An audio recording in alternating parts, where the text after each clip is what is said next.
Is it possible the two youths... To what? What was that word? What word? To what? What? Did you say utes? Yeah, two youths. What is a ute? Oh, excuse me, Your Honor. Two youths. That was Joe Pesci and Fred Gwynne in a much-quoted scene from the much-loved film, My Cousin Vinny. Hello and welcome to episode 102 of the Occasional Film Podcast, the occasional companion podcast to the Fast, Cheap Movie Thoughts blog. I'm that blog's editor, John Gaspard. In this episode, we're talking with Jonathan Lynn, the director of My Cousin Vinny.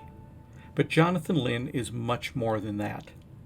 He studied law at Cambridge, appeared in the Cambridge Follies, went with that show to Broadway and the Ed Sullivan Show, and played Mottle the Tailor in the original West End production of Fiddler on the Roof. Wonder of wonders, miracle of miracles, God took a Daniel once again, stood by his side and miracle of miracles, walked him through the lion's den. He wrote for television and with Anthony J. created Yes Minister and Yes Prime Minister, two classic British situation comedies. Now, who else is in this department? Well, briefly, sir, I am the Permanent Under-Secretary of State, known as the Permanent Secretary. Woolley here's your Principal Private Secretary. I, too, have a Principal Private Secretary, and he is the Principal Private Secretary to the Permanent Secretary. Directly responsible to me are 10 Deputy Secretaries, 87 Under-Secretaries, and 219 Assistant Secretaries. Directly responsible to the Principal Private Secretaries are plain Private Secretaries, and the Prime Minister will be appointing 2 Parliamentary Under-Secretaries, and you will be appointing your own Parliamentary Private Secretary. Can they all type? None of us can type, Minister. Mrs. Mackay types. She's the Secretary. Lynn came to America and wrote and then ended up directing the classic movie comedy Clue. And he did all this by the age of 42. As the satirist Tom Lehrer said, "It's people like that who make you realize how little you've accomplished." It is a sobering thought, for example, that when Mozart was my age, he had been dead for 2 years. In my conversation with Mr. Lynn, we talked about what he learned from shooting Clue and went into detail about the making of My Cousin Vinny. But we started our conversation talking about his new novel, Samaritans, a caustic look at the American health system, viewed through the eyes of one hospital and its staff in Washington, D.C. What was it about this story that made you think this should be expressed as a novel? I played around with it as in other forms, because mostly I haven't written. I mean, I've written 4 or 5 prose books. I wrote, The Complete Yes Minister and The Complete Yes Prime Minister, which were enormous bestsellers. But mostly I've written, as you say, in script form, either plays, TV, or film scripts. The more I played around with this, the bigger the subject seemed to get. There was no way I could explore the characters of all of these people in a 2-hour script, which is actually not very long. A screenplay is 120 pages. That's all pretty well spaced out. Stage play is, similar length. We're talking about, usually no more than an hour in each half. Especially for a comedy, you can make dramas last a bit longer because you're not asking the audience to be quite so on the ball and get every joke. But with a comedy, you don't want it to go on too long. As the famous comedians rule, leave them wanting more. And as I kept writing, I found more and more to write about. And it seemed to expand, and it seemed to me that expanding it was good. So in the end, it seemed to me that its best form would be a novel. As I was reading it, I began to think at first, this is going to be a farce. It's going to be absurd. It's going to be like Catch-22. It's just going to take an idea and take it to its illogical endpoint. But then as I got into it, I realized, no, this is completely grounded in reality, and every bizarre thing that happens seems to have an analog in the real world, and it isn't absurd. I mean, it is absurd, but it's not meant for that. It's kind of like reality. Was that your intention? Well, yes, you're right. It is absurd, and it is reality. It's the absurd reality of the healthcare system in the United States. Not just in the United States. I mean, I come from Britain, where the National Health Service is in a state of collapse for similar reasons, because everything is viewed as a business model. And patients are viewed not as patients, but as consumers. And hospitals and healthcare is viewed as something that has to, in some way, make money. It's worse here because healthcare in America costs approximately 1/3 more than in any other developed country in the world. In every other developed country, healthcare is regarded as a right, not a privilege. So the absurdity here is greater than anywhere else. But when you compare it to Catch-22, which, by the way, is a very generous compliment, that's a wonderful book, but that's only a little exaggerated too. I mean, that is what the military was like in World War II. When you write comedy, you heighten things, you exaggerate them for comic effect, but essentially, if they're not true, the reader or the audience recognizes that they're not true and doesn't think it's funny anymore. And so the balance is always to keep it truthfully observed so that people recognize it, and slightly exaggerated so that people laugh at it. And it is a very funny book. I don't want to talk about it sound like it's dour or serious. I mean, the subject matter is serious, and it is in many cases literally life and death. I mean, I just jotted down a couple quotes that I loved, referring to healthcare as the ultimate lottery, a student loan like a diamond is forever. And then I know you put this in for those of us who are fans of your other work to find when Blanche says, I feel, you know what I feel? Flames on the side of my face. Yes, that's a little indulgence for people who are fans of Clue. There are a lot of people out there who really love Clue, and that seems to be everybody's favorite moment in the movie. I hated her so much. Flames on the side of my face, breathing, heaving breaths. Because I always saw Blanche, I mean, in God's production, you know, sadly Madeline Kahn is no longer with us, but if she was, and if we did a production of Samaritans, you know, Madeline Kahn would be the perfect Blanche. She'd be ideal. So, you know, it just sort of came to mind that maybe that's what Blanche should say about them. And why not have a little in joke for the benefit of fans of Clue? Absolutely. It's a weird thing to say about a novel, but it's really well researched. At least it appears to be really well researched, which isn't something you think about with a novel. I have written a couple of mystery novels that involve a magician, and it does, for me, not being a magician, involve a lot of research. So I understand that process for me. What was the process for you? Was it research first and then writing, or writing leading you down rabbit holes of research? It goes hand in hand for me. The idea comes first. You know, the idea that the funny idea that a hospital that's set by rising costs and poor management should decide that they need the head of a Vegas casino as their new CEO because he understands about check-out and check-in, beds occupied and dinners served, and has no interest in healthcare. That struck me as a really fun idea, but truthful about the way the healthcare system is operating here. Then, when I was writing it, I read a story in a paper that said, I think it's Aetna, but one of the big insurance companies, had hired as his new CEO, the CEO of Caesar's Palace. So I discovered that life was imitating art in that case. But what happens is that if I get an idea, I start researching simultaneously. So then I had to find out about hospitals. I knew a bit about hospitals because, well, partly I'd been a patient more than once. Partly my wife taught in 2 major London teaching hospitals. Partly because I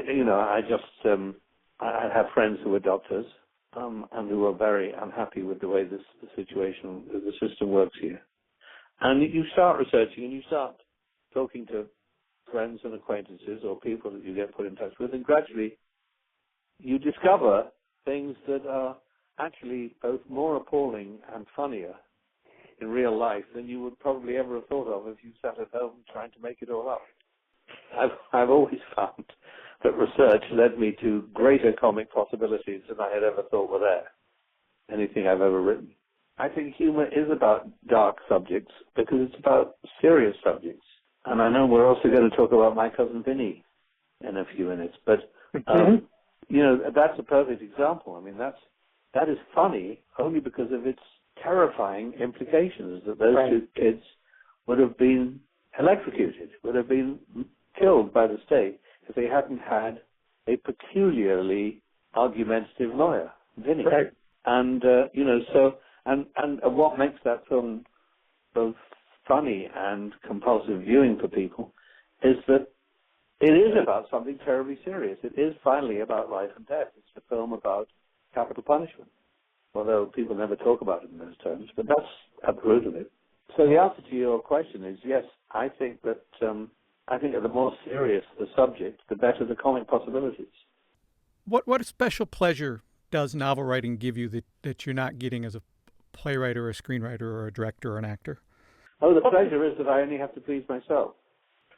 I don't have to worry about, you know, is there some actor who will like this part? Will somebody demand that this character is made more likable before they'll play it? How can we raise, you know, millions and millions of dollars in order to get this out before the public?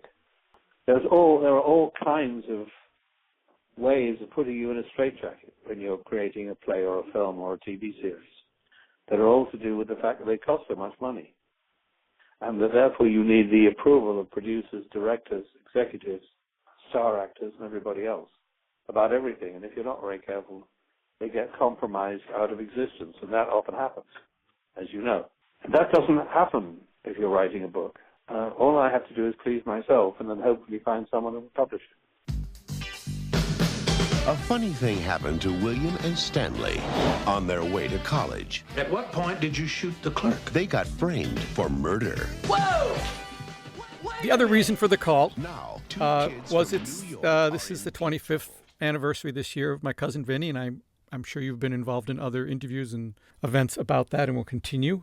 But I thought it'd be kind of fun to revisit this. You were kind enough to talk to me, I actually don't know how many years ago, but there were some of the questions I wanted to ask you about it now that it's 25 years later. But to back up a little bit, so your first movie as a director was Clue, which you'd written.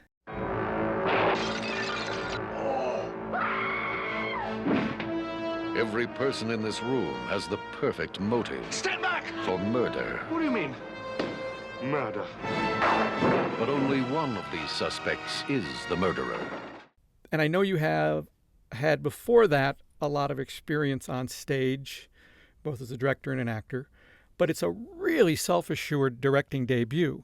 It's a big movie, although it's in one house, but it's a big movie with a big cast and a lot going on. What was the biggest lesson you took away from that directing experience?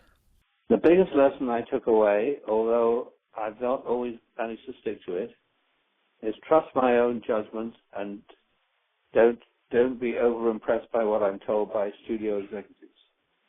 There are things in Clue that I regret, that I should have changed, and I didn't because I was persuaded by the studio that that's what I should do. And as a first-time director, I assumed they knew what they were talking about. There are various examples of that, but perhaps the most obvious example is the multiple endings, which was a great mistake to release them in separate movie theaters, because the whole point about the multiple endings is the ingenuity of the fact that the story could lead to three different outcomes, all of which made sense and all of which were funny. The film wasn't a success until I put them all together for the video version, and it started being seen on TV. I mean, I also learned all kinds of other things that I hadn't known about how to use the camera, because directing on stage is completely different, especially directing a farce, which Clue is, a broad comedy, because on stage you see all the characters, and your eye takes in all different sorts of action. The camera has to focus on little pieces of action one moment at a time. You can't have too many wide shots with 8 or 9 people in them because they all become too small. You can have some. So for me, it was a big lesson in learning how to photograph comedy as opposed to stage comedy. Staging it was not a problem for me. Making sure that I had photographed it exactly right, and it was complicated because there were so many people in every scene that the geography of the scene always had to be clear. You know, the audience needs to know where people are. And in the case of Clue, they need to know where people are not, because that, of course, when somebody's missing, they could be the murderer. And whenever I've been left alone by the studio or by the producers to do my thing, my films have been honestly better than when I've been subject to too much pressure from the parent company. And then we get into My Cousin Vinny. Now, some of my questions are going to be based on having relooked at your book, Comedy Rules, because there's some stuff in Comedy Rules, although it doesn't refer specifically to Vinny, it feels like it sort of tendentially does. And one of the things you write about there a couple times, and this is, I think, first in reference to Yes, Minister, is the idea of the hideous dilemma. Can you just define that for me? Well, yes, I think there has to be, I think all comedy needs a hideous dilemma. And, you know, in my book, Comedy Rules, I talk about it in connection with Yes, Minister and Yes, Prime Minister, because the politician, Jim Hacker, in those series and books, is like all politicians, torn between doing the right thing and doing the thing that will either advance his career or make him look better to the public or go down better with the press. And these things are nearly always fighting each other.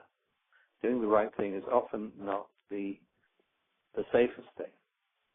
And politicians are always scared of being exposed. Being in government or being in politics is essentially about having two faces, about hypocrisy. And you never want it to be revealed that you said one thing one day and then did something else another day. Now, that rule has slightly changed, of course, since the advent of Donald Trump, who doesn't seem to care that he's caught out in a lie every day of his life, or maybe 10 lies. But it matters to most politicians, and it kills their careers. And Sir Humphrey, the senior civil servant, was also always caught in a dilemma of a similar nature. Now, in My Cousin Vinny, the hideous dilemma is obvious.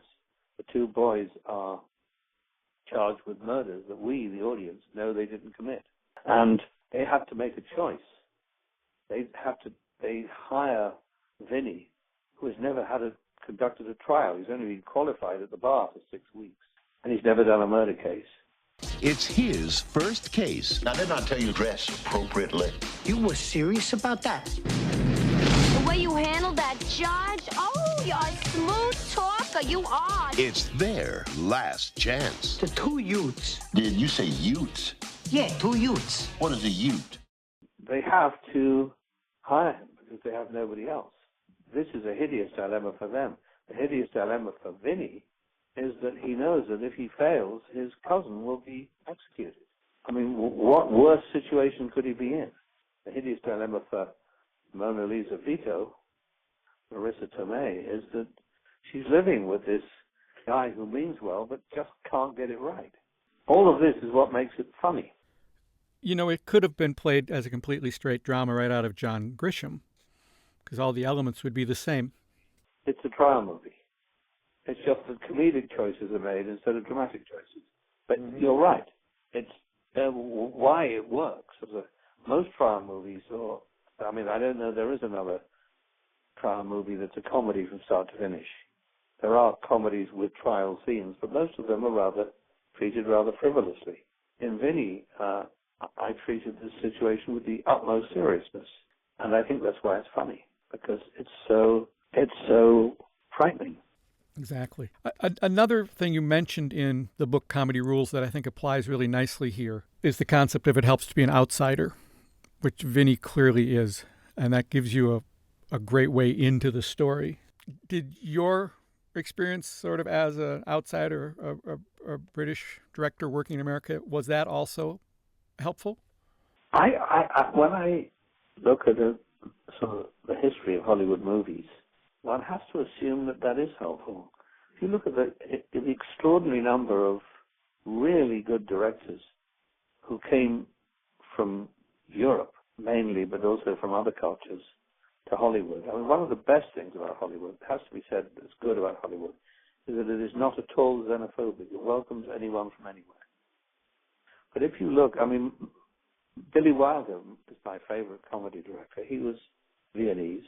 Fred Zinnemann was from Vienna. Milos Forman is from Czechoslovakia. Michael Curtiz is from Hungary. And you could go on all day. I mean, a colossal number of the greatest Hollywood directors, Alfred Hitchcock's from Britain, are from somewhere else. And I think it helps. I think as an outsider, you see it maybe more clearly. People always talk to me about the fact that the South is presented differently in My Cousin Vinny than in most American films. That's because I think most American films are directed by Northerners, and they see the South as some strange foreign place. To me, the South and the North, they're all just America. I mean, the differences, there are obvious differences, but they're still part of American culture, all of which is, or was at that time, foreign to me. I don't know. I'm one of those people who, and I'm sure you run into this all the time, who say, if you're flipping channels and My Cousin Vinny is on, that's it. You're going to watch the rest of the movie. It's really nice. I feel like that about some movies. I feel like that about The Godfather Part 1 and 2. Mm-hmm. And, you know, some other movies. I mean, if I see The Godfather on TV, I happen to stumble across it, I have to keep watching. And, you know, there are some other movies. It's very nice that some people feel like that about Vinny. Yeah, everything came together in that movie. The script is very strong, the way you directed it. And I don't mean just where you put the camera or how you cast it. All those are great, and you have a really very clean, non-intrusive visual style, which allows comedy to play really, really well. But between the script and the directing and the way it's edited, all the pieces are there as a mystery, which it is sort of. It is completely fair. All the clues are given, and they're given so subtly. The how long does it take to cook grits, which is an important thing, is almost a throwaway line. You don't even think about it. It's perfectly in character for that conversation to happen. Just even the shot of the boys pulling away from the store at the beginning, where the curb can be seen on the left side of the screen, and you don't make a point of the fact that they don't go over the curb because we don't know that's a fact. But when we see the photos later, if we had any doubts at all, know that wasn't their car because they didn't go over that curb. I mean, it's that sort of attention to detail you wouldn't necessarily see in a quote-unquote light comedy, but I think it makes it a perennial favorite. Perhaps it's because I have a degree in law and I wanted it to be legally good, but perhaps because I'd seen a number of trial movies that I really, really liked, like Verdict and Absence of Malice, and of course To Kill a Mockingbird, and there's a lot of great Anatomy of a Murder. All of those are films that I think are full of tension and suspense and hold the audience's attention. Mm-hmm. And I felt that was important. You can't make a whole movie about a trial unless the trial is dramatically effective from start to finish. Yeah. So yes, I approached it as a drama, except that we made comedic choices all the way through. What was your rehearsal process like? Did you have time for rehearsal? No, there was no rehearsal. I discussed it with Joe Pesci, and Joe said he hated rehearsal. He felt it took away his spontaneity, and of course, he liked to rehearse, a scene on the morning that we were shooting it, but he didn't want any advance rehearsal. Now, one of the jobs of the director, maybe the main job of the director, is just to get the best work out of all the people in the movie. If your leading actor doesn't want to rehearse, there's no point in trying to make him rehearse. It won't improve the result. So we didn't have any rehearsal. And all the rehearsals were just on the day of each scene. Well, that sort of jumps us right to my next question, which is going back to comedy rules again. This is rule number 140, which was, remember the old English proverb, you don't buy a dog and bark yourself? Talk to me about how that applies to your work as a director, because you are also an actor and you're also a writer. Well, I never demonstrate how anything should be done. I never say, play it like this.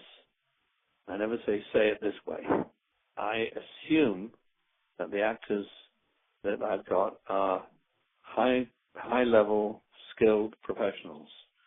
And what I want them to do is bring what they can bring to something that I already have in mind and that the writer, which may or may not have been me, has already written. You know, if you, with really good actors, the leading actors, you know, you don't tell a movie star, this is how you play the scene and then demonstrate, because they would, you know, rightly send for their limo and go home.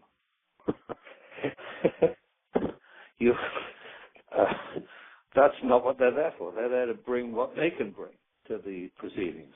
And what you have to do as a director is know what you have in mind and meld it with what your actors bring. And that's why casting is so absolutely critical. Because if you miscast a part, you know, it will never work. Or it will certainly never work the way you intended it to. You mentioned Billy Wilder, and I'm going to mention another rule from Comedy Rules, because there's a lot of good ones in there. Rule 149 is the last part of every film and play is a race to the finish between the show and the audience, which I think is something Wilder would have agreed with. And you went on to add, the show must get there first. One of the things that makes, I think, Vinny so successful is that when the end is there, it's there. We zip right to the end. You don't hang around. There's not a lot of extraneous stuff. It's like the movie's over and we're out. How hard was that to achieve? Well, it was interesting because, of course, that was done in the production rewrite. And Dale wrote a wonderful script, but there were things that still needed sorting out. And Fox hired me to do the production rewrite. And in the original draft that I was given, we never knew who'd committed the murders. We never knew what the real story was. So that was a problem. For me, that was a problem. You can't have a trial movie without knowing what actually happened. Now, obviously, we didn't want to see what actually happened because that would have been time-consuming and boring. That's the problem with a whodunit. That's why Hitchcock never made a whodunit, because a whodunit, there's always a scene at the end when the detective explains what really happens, what really had actually happened, and that's always really dull. Now, I made fun of that in Clue, you know, with the butler's ludicrous explanation of everything, but I made it into a joke, because that film is a parody of a murder mystery. But in this case, we didn't need to see it all on camera. We didn't need to know it, but we did need to know that the real murderers had been found and had been caught, and that it all made sense. The other thing is that we didn't want to have the jury. Once it was clear that the two boys had not committed the murder, we had to get out of that trial as fast as possible. So that meant it couldn't go to the jury. We couldn't have a boring scene when they came back and the judge said, you know, have you reached a verdict? And yes, Your Honor, and reading out the verdicts and all that stuff that you see on television every week. So it meant that we had to have the prosecutor do the right thing, which was very good anyway, because for me, there's no bad guy. One of the most interesting things about the film, I think, is there is no villain. The court system, the justice system, is the antagonist. So we had to get out of that fast. So it meant that the prosecutor did the right thing and simply withdrew the case. He just said, you know, we're not proceeding with this. So that was the end of the trial. And that meant we could get out of that trial, in terms of screen time, probably 5 minutes sooner than if we'd gone through the whole thing of it going to the jury. Now, is there anything, looking back on the movie, that you wish you would have done differently? Well, actually, no. When I see the movie now, which I don't very often, but I have seen it occasionally, I'm really pleased with it, I have to say. Most of my films, I see plenty of things I would like to change, and that one, I think, you know, with a lot of luck, we made all the right choices, I think, and I don't see anything I would want to change. I would agree. Is there any consistent thing you hear from fans about that movie that if someone mentions it, you know they're going to say this or that? No. I get a lot of terrific response from judges and attorneys who all say that it's legally the most accurate film that's ever been produced by Hollywood. I've met a number of federal judges who use it in their teaching at law schools, especially in the teaching of evidence. That's very gratifying. I've been asked to speak at a couple of legal conventions to federal judges and others, not about the law, of course, which they know far more about than I do, but about how Hollywood treats trials and legal films. So that they're a very gratifying group of people. And then, of course, there are just favorite moments that people refer to, which always happens in films, just like you were talking about Clue and Mrs. White's line about the flames on the side of my face. it seems that a large number of people quote Vinny's line, 2 Utes. And there are a number of other moments in the film which people refer to with great affection. May I have permission to treat Miss Beetle as a hostile witness? You think I'm hostile? Now wait till you see me tonight. Joe Pesci is My Cousin Vinny. You two know each other? Yeah, she's my fiancée. Well, that would certainly explain the hostility. Thanks to Jonathan Lynn for taking the time to talk to me about his new book, Samaritans, as well as Clue and My Cousin Vinny. If you like this interview, you can find lots more just like it, including the transcript of an earlier interview with Mr. Lynn covering other facets of My Cousin Vinny on the Fast, Cheap Movie Thoughts blog. Plus, more interviews can be found in my books, Fast, Cheap, and Under Control, Lessons Learned from the Greatest Low-Budget Movies of All Time, and its companion book of interviews with screenwriters called Fast, Cheap, and Written That Way. Both books can be found on Amazon, Barnes & Noble, Kobo, Google Play, and Apple Books. And while you're there, check out my mystery series of novels about magician Eli Marks and the scrapes he gets into. The entire series, starting with The Ambitious Card, can be found on all those online retailers I just mentioned, in paperback, hardcover, ebook, and audiobook formats. You can find information on those books and all the other books at albertsbridgebooks.com.